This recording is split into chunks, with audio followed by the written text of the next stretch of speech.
Hare Ram Hare Ram. Hare Krishna, Prabhuji, Hare Krishna, dear devotees, Dhanvatana. Hare Hare. Jai Shri Prabhupada. Start with Mangalacharan. Vandeham Shri Guru Shri Yutapada Kamalam Shri Gurun Vaishnavamscha Shri Rupam Sagrajatam Sahagana Raghunathanvatam Tam Sajivam Sadvaitam Savadhutam Parijana Sahitam Krishna Chaitanya Devam Shri Radha Krishna Padan Sahagana Lalita Shri Vishakhanvatamscha Nama Om Vishnu Padaya Krishna Pristhaya Bhutale Shrimate Bhaktivedanta Swaminati Namine Namaste Saraswati Deve Gauravani Pracharine Nirvishesha Shunyavadi Paschatya Deshatarine Jai Shri Krishna Chaitanya Prabhu Nityananda Shri Advaita Gadadhar Shrivas Adi Gaur Bhaktivinoda Hare Krishna Krishna Krishna Hare Hare Hare Rama Rama Rama Hare Hare Hare Krishna. So today is a very auspicious day. Actually, by date, today is the 60th anniversary when Prabhupada came to US. And like yesterday, we were reading Prabhupada in Mayapur. He was initiating many devotees. Today, by the mercy of Srila Prabhupada and our Guru Parampara, we will have many devotees from Cincinnati who will be getting initiated today. So many devotees who are not on the call today have also gone to Detroit, in the Detroit temple in Farmington Hills. There will be a nice initiation today. I think there are five devotees from Cincinnati and many from other cities, from Detroit, etc., will be getting initiated. So very, very auspicious day of Prabhupada's arrival and Prabhupada's parampara continuing to grow. So, okay, anybody would like to sing our prayer for today? Shri Jagannath Ashtakam. Amresh Prabhu, would you like to try? Yeah, sure, Prabhuji. Yes, go ahead, Prabhu. Yeah.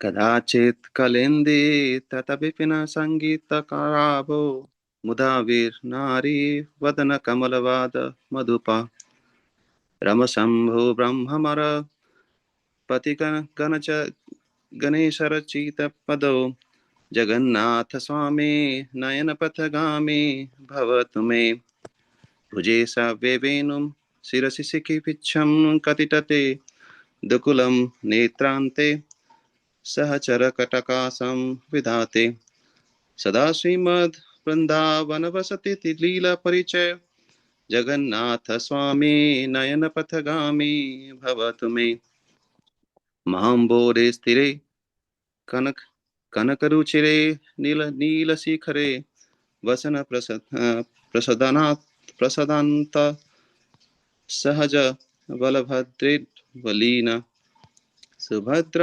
मध्यस्थ सकलसूर सेववसरदो जगन्नाथ स्वामी नयनपथगामी भवतु मे कृपा पारवार सजल जलद श्री निरुचिरौ रमावाणी राम स्फुरत अमला पनकेरुह मुखता सुरेन्द्रैराध्ये श्रुतिगण शिख गीताचरितो जगन्नाथ स्वामी नयनपथगामी भवतु मे रथारूढ़ गच्छं पतिमिलित भुवे भूदेव पतले स्तुति प्रदुर्भावं प्रतिपदम् उपकर्ण्य साध्य दया सिन्धुर्भदु बन्धुः सकल जगत सिन्धु सुते जगन्नाथ स्वामी नयनपथगामी भवतु मे परम ब्रह्म पिता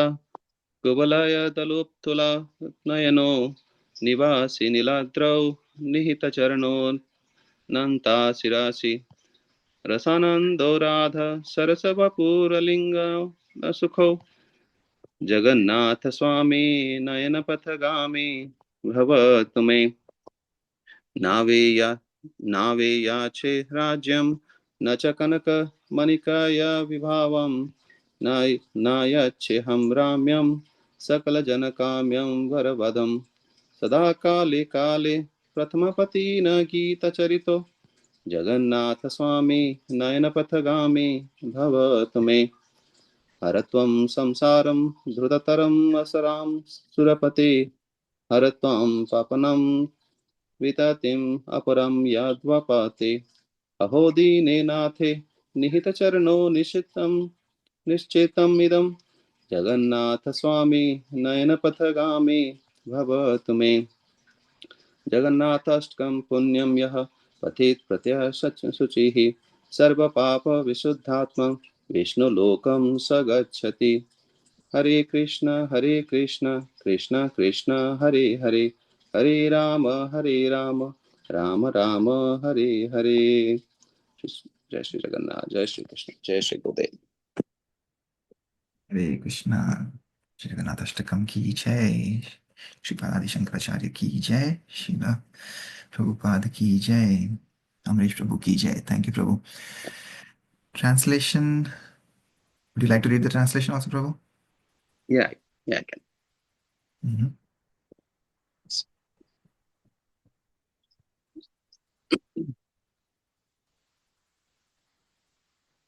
Sometimes in great happiness, Lord Jagannath makes a loud concert with his flute in the groves on the banks of the Yamuna. He is like bumblebee tasting the beautiful lotus-like faces of the cowherd damsels of Braja, and great personalities such as Lakshmi, Shiva, Brahma, Indra, and Ganesha worship his lotus feet. May that Jagannath Swami be the object of my vision.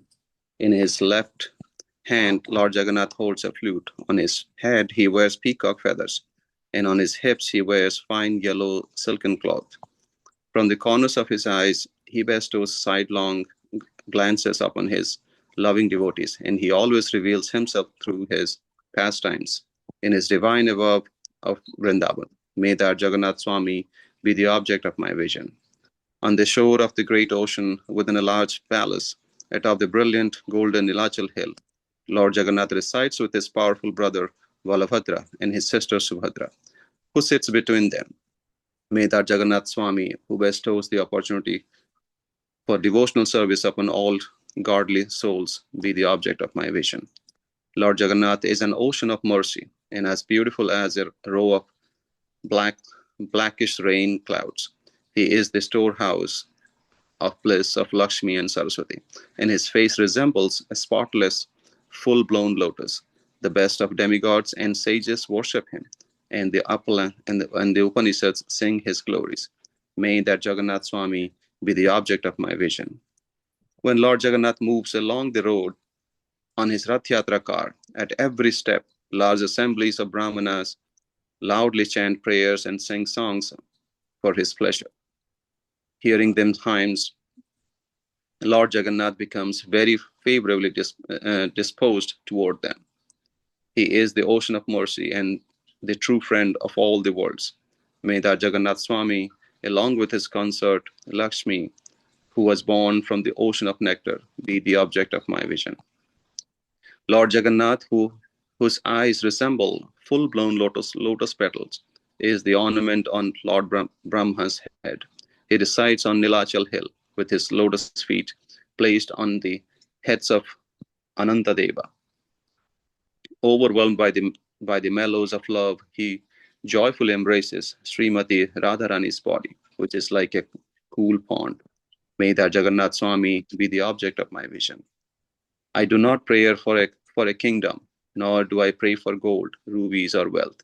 I do not ask for a beautiful wife as desired by all men. I simply pray that Jagannath Swami, whose glories Lord Shiva always sings, may be the constant object of my vision. O Lord of the demigods, please quickly remove these useless material existence I am undergoing. O Lord of the Yadus, please destroy this vast, shoreless ocean of sins. Alas, this is certain. Lord Jagannath bestows his lotus feet upon those who feel themselves fallen and have no shelter in this world but him. May that Jagannath Swami be the object of my vision.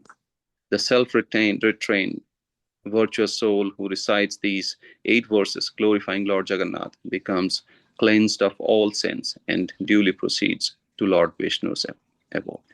Hare Krishna. Hare Krishna. Thank you, Amrish Prabhu. Yes, so like we read, Lord Jagannath residing on Nilachal Hill, and his lotus feet is placed on Ananta Dev. So yesterday we were reading from Srila Prabhupada Leelamrit. Prabhupada is in Mayapur and wonderfully on the verge of inaugurating the most beautiful temple in Mayapur. They celebrate the Gaur Purnima there, the 5-day festival, and Prabhupada and his godbrother Puri Maharaj, they have placed Lord Anantashesh, like in any temples, when we do the temple, we do the Bhumi Puja, and Prabhupada and Puri Maharaj were doing that, and they installed Lord Anantashesha, none other than Lord Balaramji, and Krishna and Jagannath rests on Anantashesh. And we did that, I remember, when we had the Bhumi Puja of ISKCON Columbus, new upcoming temple, a couple of years ago. So that temple is also going to be inaugurated very soon, early next year, most likely around Narsimha Chaturdashi. So like that, this chapter is also titled, I'll Build a Wonderful Temple for You. And Prabhupada has already done that, started the work for Mayapur, and now Prabhupada is moving to Vrindavan. And also we saw a few important points yesterday about how Prabhupada is teaching that even Prabhupada's disciples, the wonderful, our Guru Varga today, who are there after Prabhupada left, how much they suffered, how much austerity they, being Western devotees, they were not disturbed by all the austerities that they had to go through, having mosquitoes and, living on barren lands. So they did all those sacrifices 50 years ago, so that today when we go to Mayapur, we go to all the dhams, we can reside there peacefully, we can do our bhajan peacefully, right? So, but they suffered so many austerities when the temple was initially being constructed, despite coming from wealthy, affluent families from the West. So that shows how much of dedication, how much of love, sincerity towards their spiritual master, Srila Prabhupada, they had in their hearts. And Prabhupada is also teaching that, that is the mood of humility, mood of love that is there in the spiritual world, not of envy, like here we have in the material world, right? So in the material world, everybody is jealous, envious of each other's progress or accomplishments. But in spiritual world, it is completely opposite. There, if somebody pleases Krishna, they are so happy for them. And they said, may this pleasure, may this service keep on increasing more and more, right? So how can I be an instrument in helping that, right? So that is the mood of seva in spiritual world. So that is why this world is called perverted reflection. Everything is ulta here. So that is why even though in our names we have Das, which is what we have, which is what we are eternal servants of the Lord. But in this world, if we do the ulta of that, it becomes sad, right? So in this world, everything is sad. But there we are all Das, and we are also blissful. Okay, so that's what Prabhupada has trained us to become in this world while we are here. And if we have that mood, then everything becomes Vrindavan. Every place becomes Vrindavan. Like Prabhupada says, every step is a dance, every word is a song, every day is a festival. Hare Krishna. Okay, so we'll continue reading from here. February 1972, so Prabhupada is moving to Vrindavan now after the groundbreaking ceremony of Mayapur. February 1972. During Prabhupada's absence from Vrindavan, the devotees had been unable to persuade Mr. S to grant legal permission for ISKCON to use the land. Prabhupada had insistently directed one of his Indian-born disciples, Kshirodakshai, to acquire from Mr. S an actual deed. Kshirodakshai had pleaded with Mr. S, and seeing Mr. S's indecision, he had spoken with Mrs. S, and then with the two of them together. Mr. and Mrs. S had agreed that since they could not decide, they would put the matter before Srimati Radharani herself. Mrs. S had asked Kshirodakshai to take 2 slips of paper and to write yes on one and no on the other. These she had folded and placed before the family deity of Radha Krishna. She had then asked Kshirodakshai to pick one of the papers. Kshirodakshai had done so, and in the presence of Mr. and Mrs. S and Radha and Krishna, he had opened the piece of paper on which was written the word yes. When Prabhupada had heard the news, he had been joyous. I'm especially pleased upon you that you have secured the S land for Krishna. Now let us cooperate to build up a wonderful center there in Vrindavan. In March 1972, Prabhupada returned to Vrindavan to sign the deed with Mr. S and to perform the groundbreaking ceremony. With permission from the Goswamis at the Radha Damodar temple, he arranged for quarters for his disciples so they would have a place to reside while the temple at Ramanreti was under construction. Yamuna. It just so happened that on the morning that the Goswamis were to sign an agreement with Prabhupada for use of the rooms at Radha Damodar, the electricity went out. Prabhupada's secretary had only an electric typewriter, so I reminded Prabhupada that I was trained in writing calligraphy. I had my writing pens with me, so immediately Prabhupada drafted the writing that he wanted, and I took it into another room, sat down, and hand lettered a contract with gold embossing on all the capitals.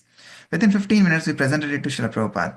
Before the Goswamis, Prabhupada held up the document with pleasure and said, "Just see, my disciples are expert in everything."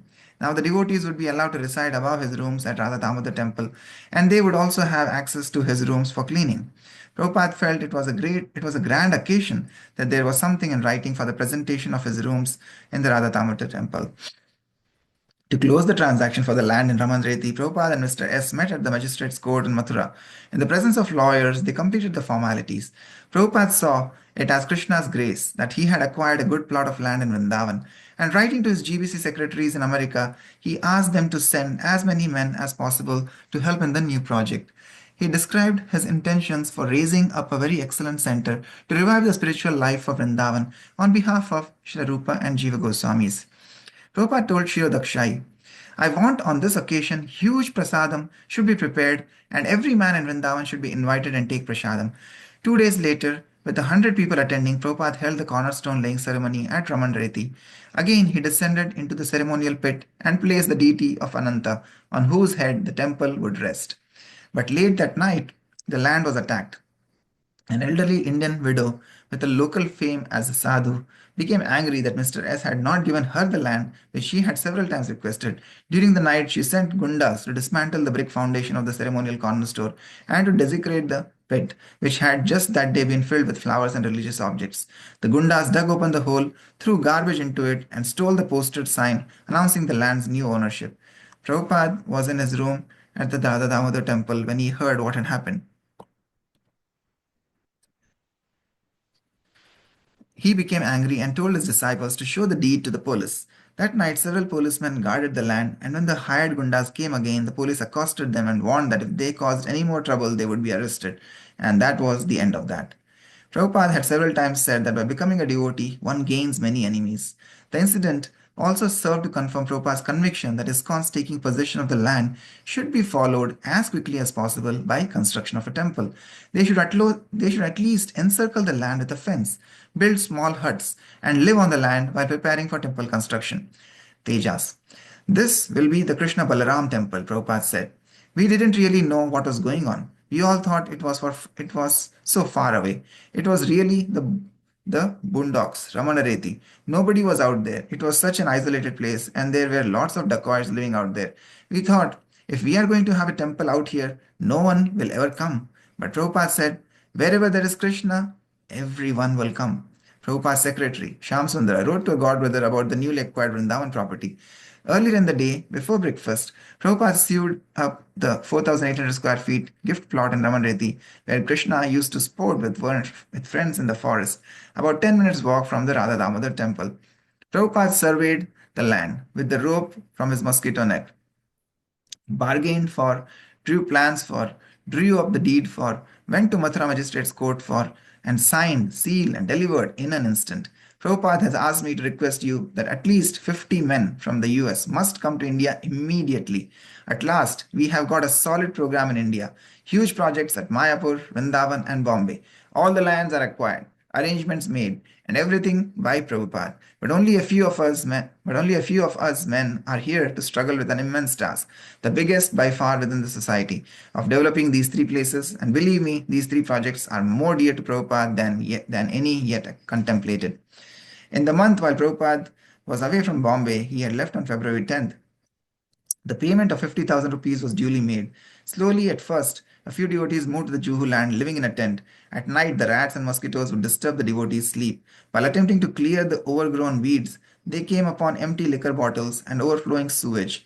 Without Prabhupada present, their resolution grew weak. But then Brahmananda Swami returned from Calcutta, where he had been with Srila Prabhupada. Brahmananda Swami was inspired and he gave the Bombay devotees new impetus.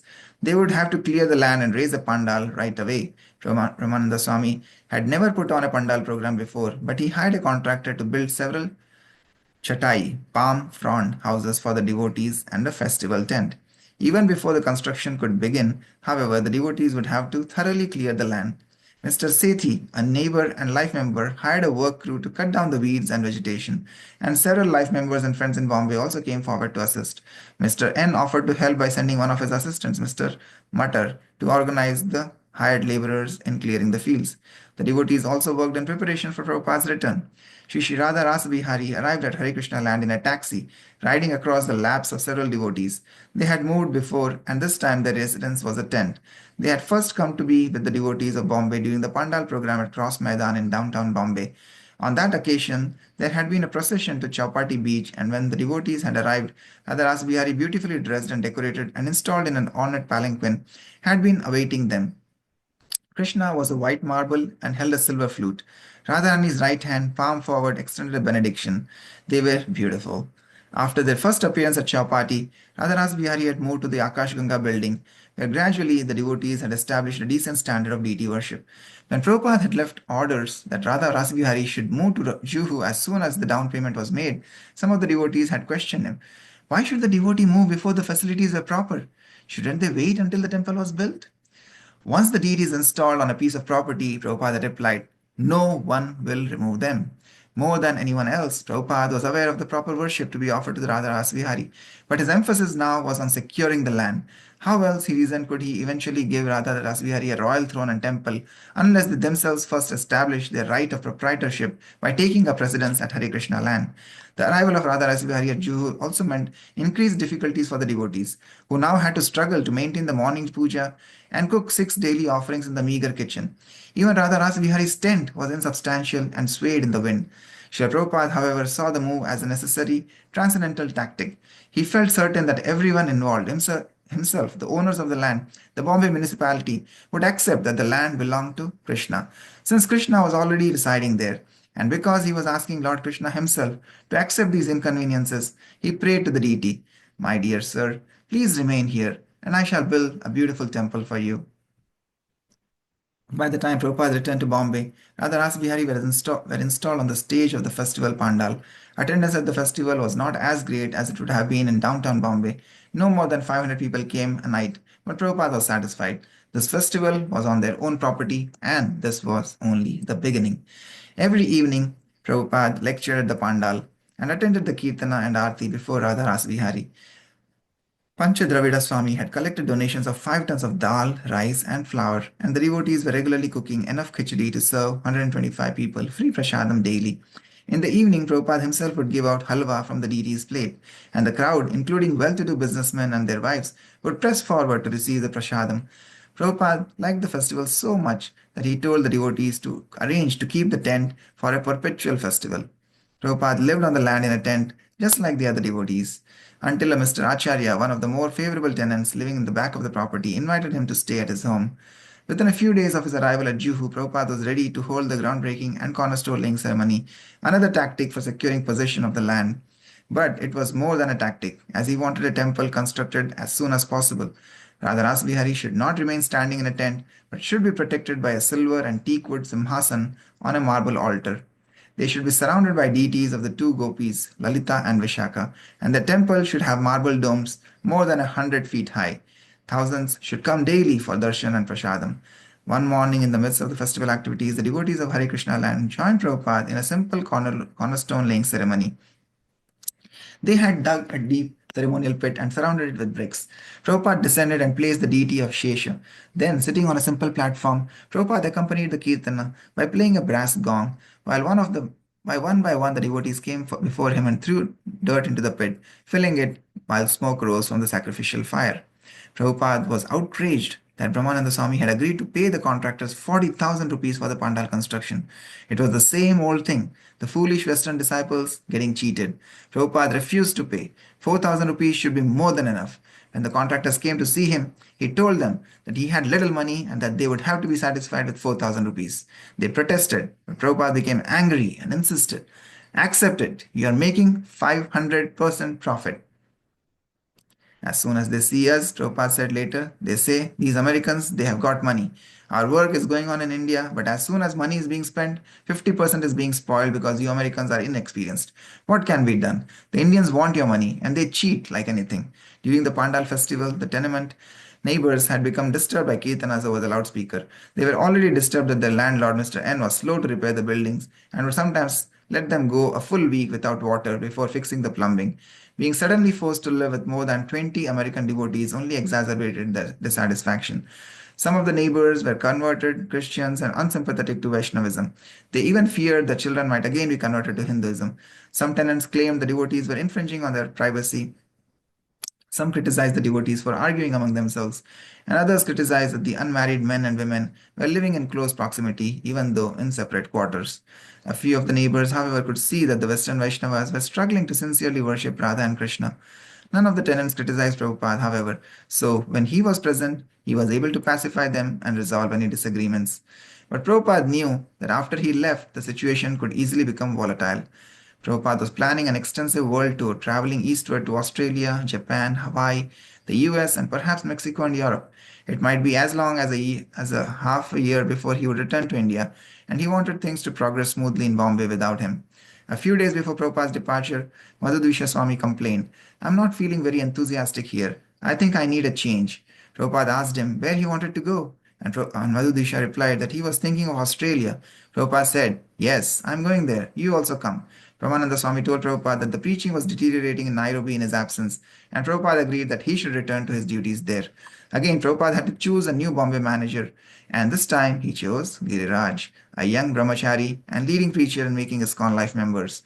Prabhupada reasoned that since the essence of management was to collect donations and make life members, and since Giriraj was expert at that, even though he was young and otherwise inexperienced, he had the most important qualifications. Prabhupada had already found Giriraj to be simple and submissively dedicated to helping him develop Hare Krishna land. Giriraj Maharaj. Srila Prabhupada said, you will do, Giriraj. So I said, yes, Srila Prabhupada, whatever you say. I wasn't actually very happy about it, but I understood that one should be surrendered to the spiritual master, and whatever he said, one should do. So I accepted. Prabhupada said that good management meant that whatever needs doing, you do it. That's all. Later, I went in to see Srila Prabhupada, and he was sitting behind his desk. He said, now the full responsibility is on you. I winced when he said that because I wasn't used to taking responsibility. During Prabhupada's stay in Bombay, Hans Kielman, a young architect from Holland, had come to hear the lectures and had become interested in Krishna consciousness. Prabhupada convinced Hans to become a devotee and to help build the Hare Krishna city in Bombay. Under Prabhupada's direction, Hans at once began to make architectural drawings for the buildings. Okay, pause here. Okay, so yes, again, one after the other, Prabhupada has made the promise to the Lord that he'll build a wonderful temple for you, and he's continuing to do that from Mayapur to Vrindavan to Bombay. And of course, yeah, we see, even though Vedic culture originated from India, but we see the cheating propensity is there in this Kali Yuga, and people of India are they see these Western devotees and they think there is a lot of money, and they are trying to make a profit out of everything by cheating them. But that is why it was important that time, because most of Prabhupada's disciples were all Western disciples, American and European disciples, and um, he was kind of the sole person with Indian background, Indian experience. So it was hard for him to manage everything. But while he was there, he was able to control things. But when he was out of the picture, then it became tough going for these Western disciples. And yeah, here Giriraj Maharaj, he says, um, he was the son of a famous attorney here, and his father told him, "I'll give you $1 million. You come back." So we see again how much affluent families they all came, just like our Goswamis. We have stories of Raghunath Das Goswami, all of these wonderful Goswamis. Rupa Goswami, Sanatan Goswami, they were all coming from very affluent families. When they retired, Rupa Goswami, he had a boat full of gold coins, so that much wealth he had. But they all gave up everything and just surrendered to following the instructions of their Guru, Chaitanya Mahaprabhu. So here also we see all these Western disciples. Again, we see case study after case study, how much austerity they're going through, living in places where there was hardly any facilities to live properly. What to say of now worshipping the deities, right? And worshipping the deities, the standard of worship that Prabhupada had to beautifully decorate them, offer them bhoga 6 times a day, perform arati, right? In those meager conditions, how hard it would have been. Just to imagine itself is so hard. We have all facilities in our home, and still we don't have, at least I don't have, the time and the propensity to worship them nicely, right? So just imagine, with all facilities being available, it is so difficult for me. And I can just only imagine how much difficulty those situations would have posed for them. Waking up in the morning, doing all of those, and then also doing their sadhana and being affected by, I don't know how in the night they would sleep with mosquitoes and rats, right? So if your sleep is not peaceful, then your body is tired. And if your body is tired, you don't feel like doing any service, right? So that is at least, my experience. So, we can just be so inspired, take so much inspiration from what they all did so many years ago. Yeah. Okay. Anything else from anybody would like to share from today's reading?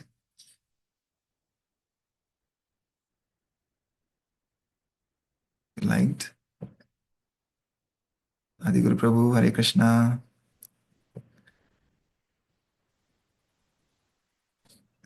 Hi Krishna Prabhu. Hare Krishna. Yes.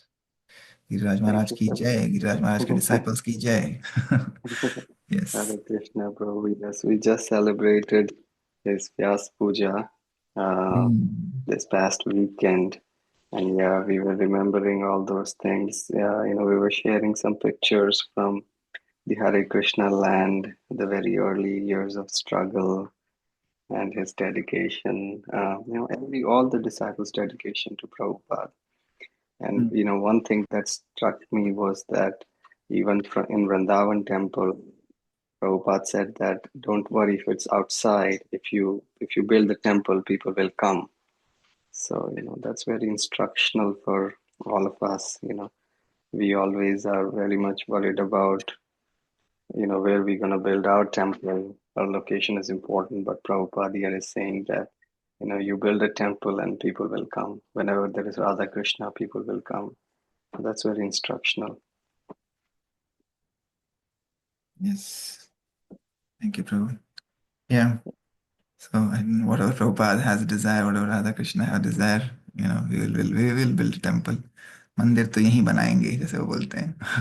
So anyway, but yeah, that is I was also thinking the same thing. Like, ultimately it is the mercy of the lordships and mercy of our Guru Parampara. But yeah, we will do our best. I know we have been fighting. We've been going through lots of ups and downs, and the zoning change and all of this um, technicalities or legalities of this property. And for us also, like Prabhupada was saying here, once Radha Rasa Bihari came, then nobody can take them out, right? So I still remember Shri Radha Vrindavan Chandra came to our property. So may again their mercy manifest, and may we be able to get that property into the condition that we want it to be. So that would be our endeavor. But again, ultimately, everything rests with their mercy. So we will continue trying. Hare Krishna. Okay, and yes, also, like I said, today is a very auspicious day. So maybe we all can, if nothing else, then we'll wrap up the call. But we can all together sing one Hare Krishna Maha Mantra to at least spiritually be present there in Detroit today, to be with our congregation members who are going to be initiated. Many devotees have traveled there yesterday, today, as we speak. I know Vijay Govind Prabhu and many other devotees are traveling to Detroit to be there with them physically. So while we cannot be there physically, at least we can be there in spirit with them. So we will just chant one Hare Krishna Maha Mantra together, and we'll be there with them on this auspicious day as they get initiated by His Holiness Radhanath Swami Maharaj. Hare Krishna, Krishna Krishna, Hare Hare, Hare Rama, Rama Rama, Hare Hare, Hare Krishna. Okay, so we'll end with Vaishnava Pranam prayers. Vanchakalpatarubhyascha kripa sindhubhya eva cha patitanam pavanebhyo vaishnavebhyo namo namaha. Anantakoti Vaishnavrinda ki jai, Jagadguru Srila Prabhupada ki jai, Srila Prabhupada Leelamrit ki jai. Prabhupada's arrival in America, 60th anniversary today, officially on the day of 17 September 1965 ki jai. Hare Krishna. Thank you.